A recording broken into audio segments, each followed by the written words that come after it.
Where do you think of as home? Well, funnily enough, when people say where you come from, I'm tempted to write the planet because I quite like being in Barbados. When I go there, my house is, everything that I like is there, pictures, photographs of family and stuff like that. I feel at home there.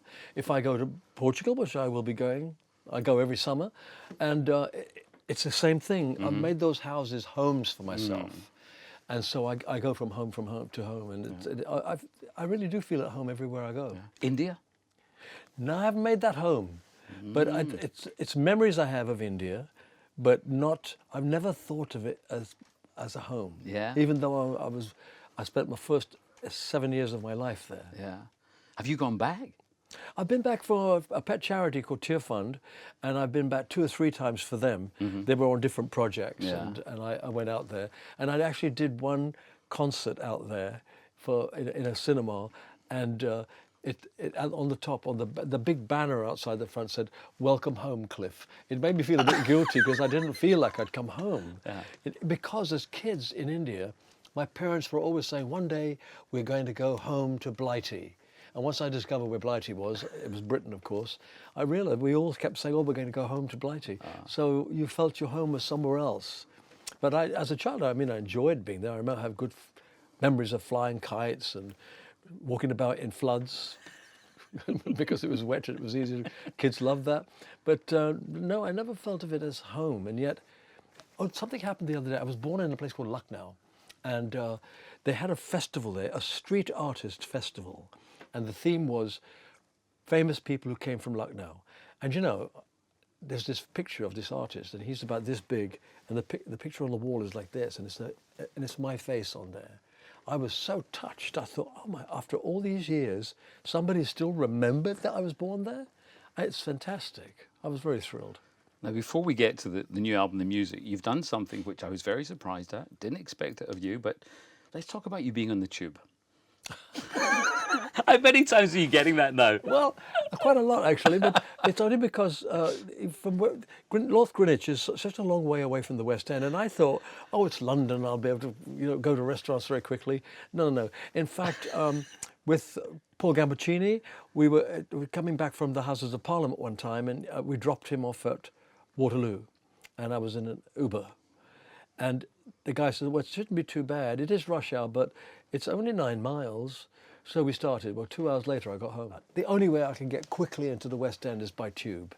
I've done it now half a dozen times, and most of the times I'm not bothered because people are going like this all the time. And if it's crowded, I hold on to by the door and just hold like that and cover up most of my face going like this. But otherwise, I get smiled at and people go like this. So it's not too bad. That is brilliant. What do people most often say to you when you're out and about? Well, apart from, what are you doing here? And usually I say, obviously you're not coming to my concert tonight. But it's that kind of thing. But otherwise, it's only in Britain that, well, no, there are three countries that I've never lost faith in: Denmark, New Zealand, and Britain. Most other countries, you come and go at different times, bigger gaps, but those countries know me very well. And so in Britain, I can't really expect not to be recognised. So the question would be really, well, what are you doing here? They don't expect you to be here. Like, what are you doing on the tube? Yet another new album. And what I admire so much about you, apart from the fact that, again, you look back over your career, you change with the times, and also you're back here, Abbey Road. So give me the time, the date, and the year that you were first here. I was here on July the 7th in Studio 2, which is just across the corridor here. And I wasn't with the Shadows. I wasn't even, we were called the Drifters, but in point of fact, the guy, Ian Samuel, who wrote Move It for me, he was playing guitar. And this year was? This was 1958, July 58. So I was still 17 at that stage. I was 18 in October. So it was all very new and I was very nervous. And I remember Norrie Paramore, I wasn't playing guitar, so we had a guitarist, a bass player, 2 guitars, bass and drums. And he said to me, it's not coming right, he said. So I tried again. He said, I'll tell you what, he said, put that guitar around your neck, because my guitar was there. So I put my guitar on and I sang great. I was so used to playing guitar and singing that it threw me. So I did that for quite a few times, actually, just put the guitar on when we recorded. But then after that, I got used to the fact that here I am, I'm a singer, I've got a great band. It took a few records. We did Move It, High Class Baby, and then I think, maybe there was a third one, I think, and then I talked Norrie into listening to the band. I said, look, you've got to listen to them because they really are good. And one listen, he said, okay, that's it.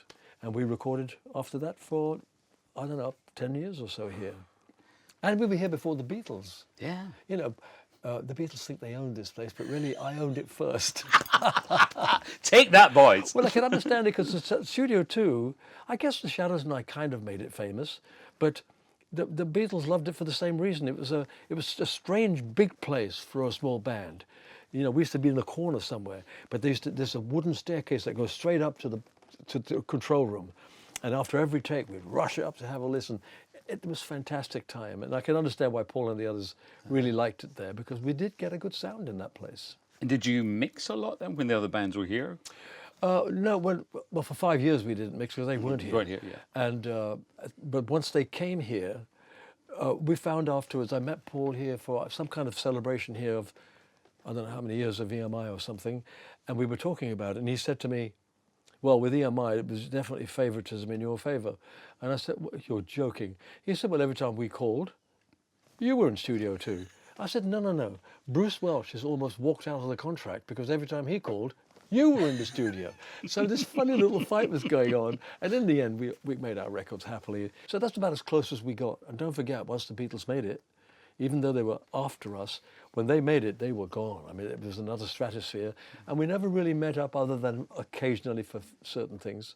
But, I remember one time we met. Bruce had a party. And I went along to it. When I got there were the Beatles. And we had that one evening together, and we were in the kitchen, and we said to them, they'd had Please Please Me.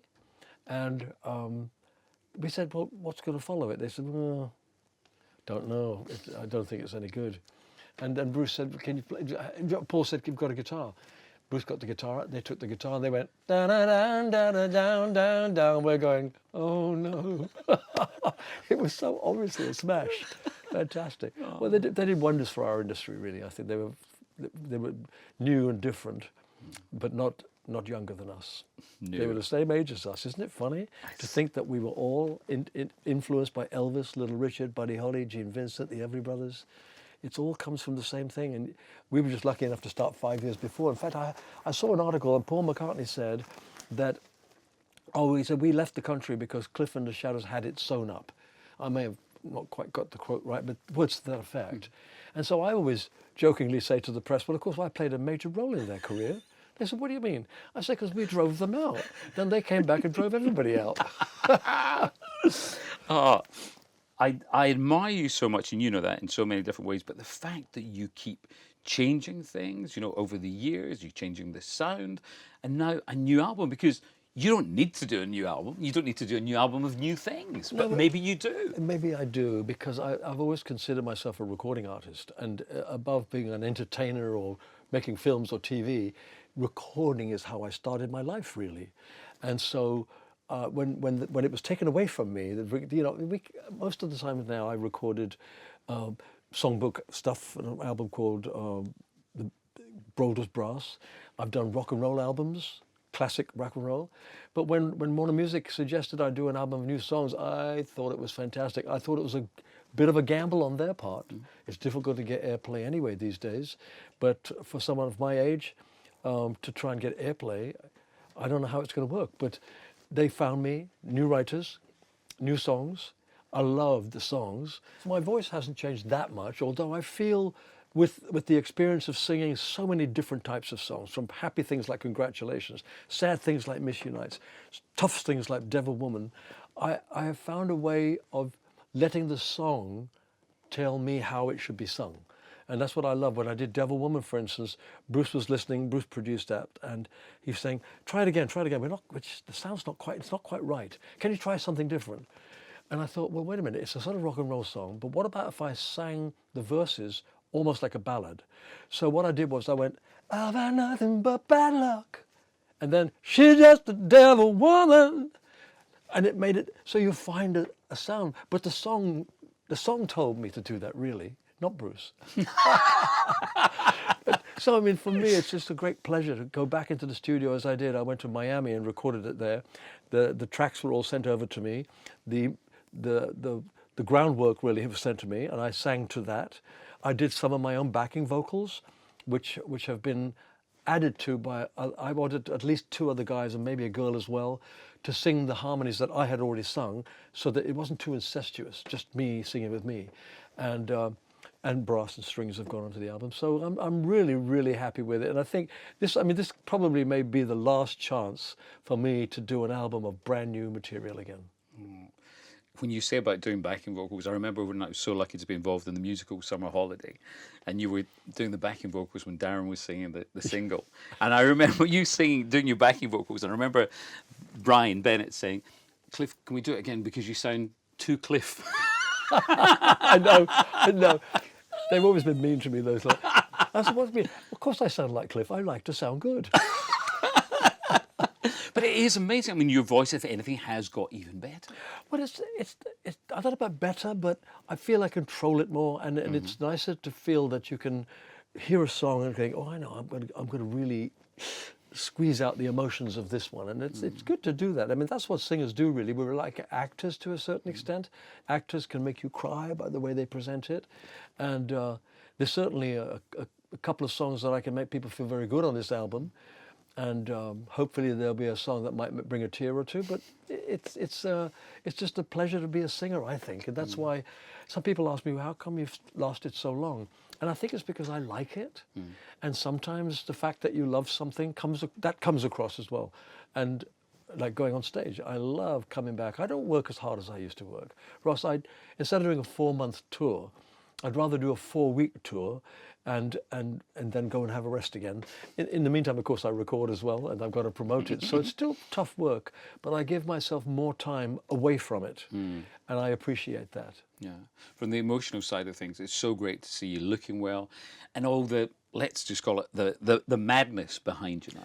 I think the word is crap that comes to mind.